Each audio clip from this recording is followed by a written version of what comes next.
दरमियान में बात आ गई, हम बुनेर गए तो बाद साथियों ने मुझे कोई बताया कि बाद चबल चबल लोग वो कह रहे हैं जी इन्होंने बुनेर जाकर हाथ उठा के ताजियत पे दुआ की। बड़े कज़्ज़ाबीन, शर्म आनी चाहिए इनको।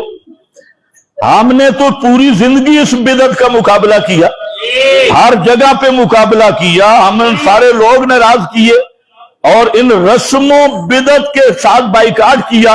ये तो शुक्र है मेरे साथ साथी मौजूद हैं और थे। जहां दुआ हुई वहां फौतगी कोई नहीं हुई थी। वो हमारे आलिम थे मिसबाहुद्दीन मलकपुरी साहब रहमतुल्लाह अलैह, बड़े आलिम थे। तो उनके हम मदरसे और मस्जिद में गए, मस्जिद में पानी आया था और उन्होंने सफाई की, मदरसे में पानी, वहां फौतगी कोई भी नहीं हुई। तो वहां हम बैठे तो उन्होंने कहा जी मस्जिद और मदरसे के लिए दुआ करो। तो वो मस्जिद और मदरसे के लिए हमने दुआ की। और जहां हम ताजियत पे गए वो तो वीडियो मौजूद है, वहां तो हमने इन्ना लिल्लाह पे तकरीर भी की है और यही जुबानी ताजियत की जो सुन्नत के मुताबिक है। लेकिन कज़्ज़ाबीन और शत्ताम लोग इनके शर से अल्लाह ही महफूज रखे। तो हम दुआ के मुनकर नहीं, दुआ अब भी मेरे साथ आप हाथ उठा के कर लें, कोई मसला नहीं।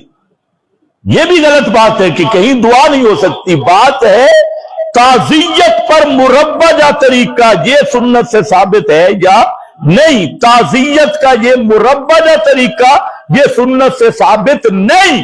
इसलिए हमने जहां पर भी हमारा बस चला हमने इस रस्म को मिटाया और इंशाअल्लाह मिटाते रहेंगे। समझ गए मेरी बात? हाँ, तो ये बाज लोग होते हैं ना कि आप भी कोई बात हो तो तहकीक कम से कम किया करो। बात कहां की होती है, लगाते लोग कहां हैं। और ये होते वही शुरते अब्दुल्लाह इब्न सबा की नस्ल है जिनका किसी चीज के साथ लेन देन नहीं है।